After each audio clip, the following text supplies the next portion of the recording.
I held out for 3 weeks, but we have to face reality.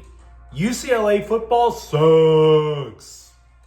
The environmental wizard, soon-to-be federal prisoner, denies paying Kawhi Leonard under the table to stay with the Clippers, and Teair Tart gets fined for doing Travis Kelce a favor. Good morning. I'm James. And this is your daily dose of sports and snark for the greatest sports city in the world, Los Angeles. This is the faithful Angelenos Morning Report. It is September 13th, 2025. Welcome back to the home office. Not that any of you would make the conscious decision to fly to Mini Scrotum, but please believe there is no such thing as Minnesota nice. It is glorious to be back home. Do you like being in the know about LA? Well, if you do, clickety-clack the like button. Clickety-clack the subscribe button. There's a notification bell. Hit that. It'll let you know when we drop an update. Sharing is caring. Let people know we exist. By all means, comment. Now, we have an expanded look at the scoreboard because last night, New Mexico 35, UCLA 10. It is already clear that UCLA is not a good football team. We got to talk about this with a little more depth. The question that I have is, could this wind up being the worst football team that UCLA has ever fielded? And that matters. You can be a USC fan, but you have to admit, one, the rivalry is better when both teams are strong. And two, UCLA is the school, it may not be a football school, but it's still the school of John Wooden. It's still the school that has more than 100 national championships. This is a school known for athletic excellence, and yet if you're going to be a school with athletic excellence, you need a good football team, and this team is terrible. We discussed yesterday as a preview about how both teams wanted to establish the run. Both teams wanted to establish the run, only one team did. The Lobos curb stomped UCLA to the tune of 298 rushing yards. A good rushing attack gets about 150 yards a game. The Lobos doubled it at the Bruins' expense. Damon Bankston led with 154 yards. New Mexico never trailed.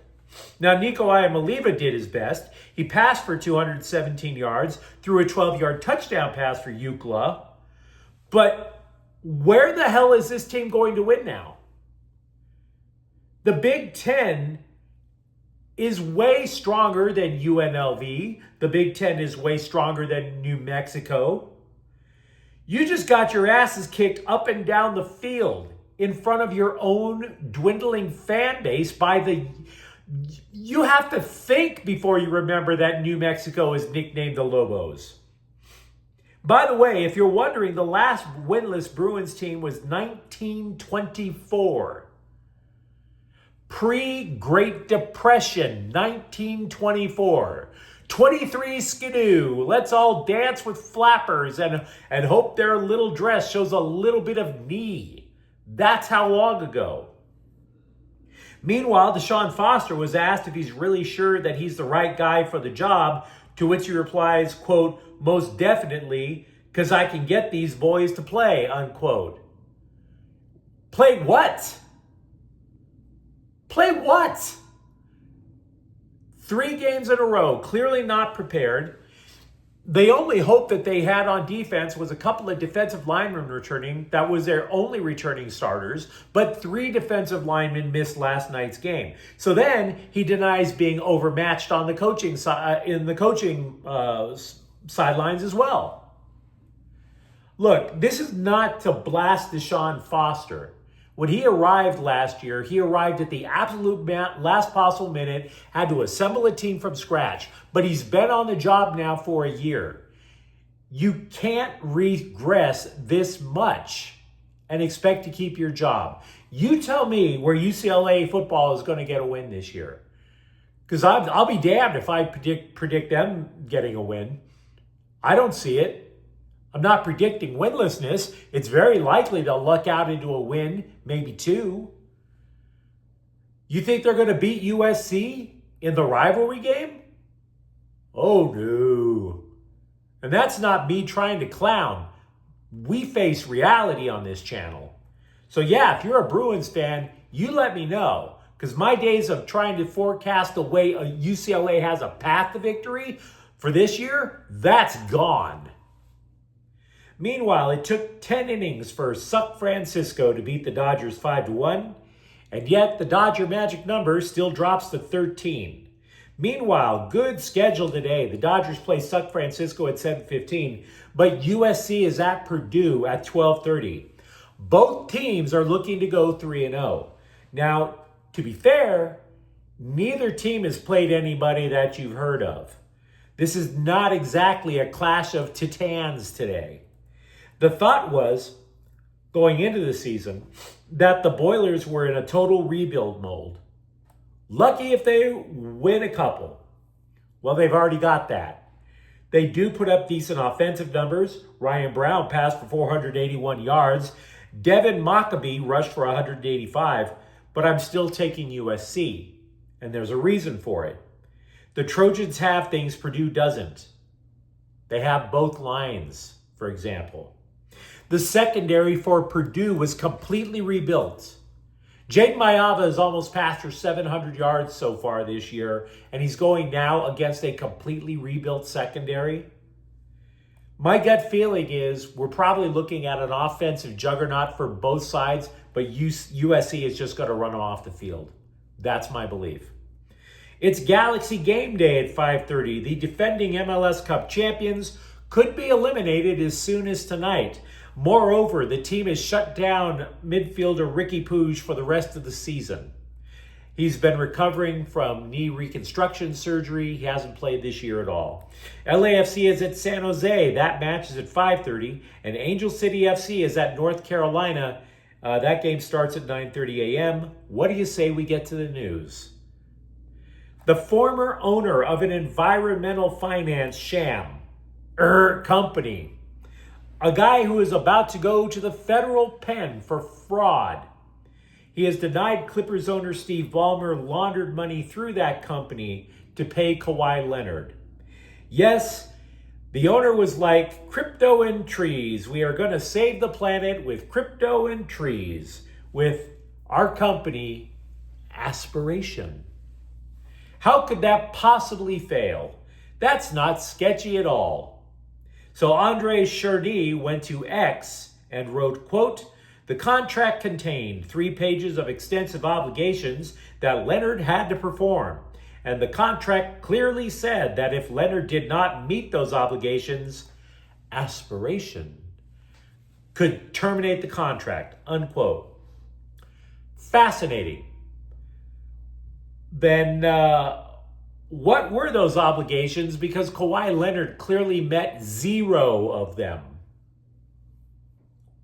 Now you might say, well, James, why would this guy lie? Right?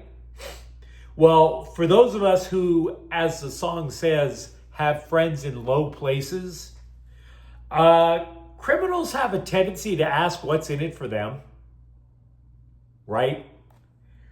He probably was sitting there looking at the feds and saying, you know, if I sell out the Clippers, does that mean my booty doesn't get that worked that much in the pen? Do I get out earlier? Do I get solitary so that I can have a pristine hiney when I leave the feds? And he's like, I guess not. No sweet deal coming for that. So I may as well back Ballmer, because if I keep my mouth shut, maybe, just maybe, I might get rewarded later. The mind of a criminal / environmental activist crypto guy. Keep in mind, we established this earlier this week. The NBA is clearly looking to give the Clippers an off-ramp. They're like, the commissioner's like, oh yeah, we're so tough, but the burden of proof is on us, and we're going to want hard evidence. So yeah, they're trying to let the Clippers off the hook. There's not going to be a smoking gun, apparently. No smoking gun. Oh, but the circumstantial case against the Clippers looks so bad, you would rather spend the night inside of a porta potty after an Oasis concert. A week or so ago, Ballmer spasmed in the ESPN studios, claiming he was bamboozled, Hoodwinked. After all, why would I give a tree planting startup $50 million? Man, the environment is swell. Where's a tree? I need to hug it and stuff that tree's G-string full of dollar bills. That's how much Ballmer is claiming to love the environment. No. That wasn't a slush fund to pay Kawhi under the table. That the company practices were a federal crime? I didn't know. Certainly not me, Steve Ballmer. What do I, Steve Ballmer, know about business? I just ran a tiny little mom and pop shop called Microsoft. Well, the new update is Ballmer just wasn't fooled once. He didn't pay just 50. The Athletic is reporting he went back and dropped another 10 million on aspiration in March of 2023. So as the saying goes, fool me once, shame on you. Fool me twice, I'm paying Kawhi under the table. Allegedly. So again, like we've been talking about for a week, a mountain of circumstantial evidence, a mountain. That mountain is so high that Demi Lovato could hang glide off it, and yet no smoking gun yet. Lot of Clippers stuff to chat up. Chargers defensive tackle Teair Tart was fined for slapping Kansas City's Travis Kelce in Brazil last week. Because in Brazil, having a rando slather hot wax all over your privates and ripping the hair away is just delightful on a Friday night. That's what you want to do in Rio de Janeiro. That's not painful. But slapping somebody, oh, you've gone too far there, Kobe. And I admit, slapping a guy is something I wouldn't do. But I'm wondering what the big deal is over slapping Travis Kelce. Because if I were Travis Kelce and I had to listen to his wife-to-be's banal trash disguised as music, I'd be slapping myself until I went into a coma. Teair Tart was told he could have had his fine lowered if he would listen to Kelce's future wife's double album, The Tortured Poets Department, and Tart said, nah, you may as well triple the fine. I'm good. Taylor Swift, the tortured poet, torturing us all to the tune of a net worth of $1.6 billion. So tortured. All the torturing that she's gone through. Max Muncy just can't have good health this year. He already missed more than a month on 2 different occasions due to different injuries. He gets back to the Dodgers lineup in San Francisco, takes a pitch to the forearm. Mazel tov. We don't know how long he's going to be out. For the legions of hockey fans who have longed for the day to hear Corey Perry got injured, you probably were pretty happy until you found out that you're like, oh damn, he plays for my team now. Corey Perry, well, the Kings did not give any specifics other than it's an owie. We can presume it's the dreaded lower body injury because he was removed from the ice in a wheelchair. The scribes are calling this a significant blow to the Kings. You can miss me with that. The dude plays on the 4th line. Stop.